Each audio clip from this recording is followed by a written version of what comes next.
On dépense plus d'argent public que nos voisins, mais est-ce qu'on a le meilleur résultat? D'après l'étude sur le nouveau pacte social de l'Institut des Français de l'étranger, la dépense sociale publique en France est 31,6% du PIB, soit quasiment un tiers de la richesse nationale, contre par exemple 26% au Danemark, qui n'est pas un pays ultralibéral, 22% au Royaume-Uni et 18,7% aux Pays-Bas. Mais malgré tout, notre taux d'emploi est le plus faible du groupe.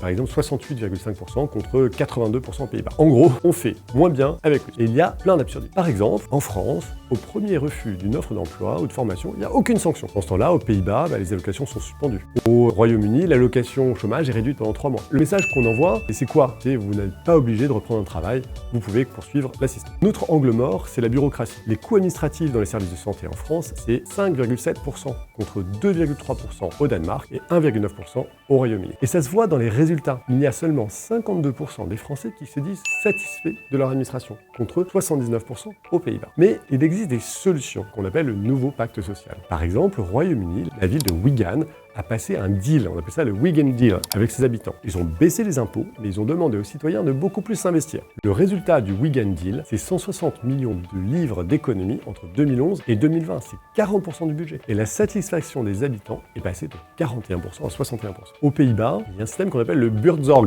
des petites équipes d'infirmiers qui sont proches des familles. Ça a amené les patients à être 30% plus satisfaits et des durées de soins qui ont baissé de 2 mois en moyenne, de 5,5 au lieu de 7,5. Et ils consomment uniquement 40% des soins auxquels ils ont droit contre 70% ailleurs. Donc tout ça, c'est efficace et humain. Mais c'est quoi la philosophie commune? C'est de sortir d'un État guichet pour passer à un État partenaire qui responsabilise, qui décentralise et qui fait confiance aux acteurs de terrain. C'est pour ça et c'est comme ça qu'on protège le mieux les plus fragiles tout en dépensant moins. Je vous invite à consulter l'étude de l'IFE qui est très intéressante et que vous trouverez sur leur site web. Vous pouvez me commenter. Une fois que vous avez lu cette étude uniquement, vous pouvez m'envoyer des commentaires pour me dire ce que vous en pensez.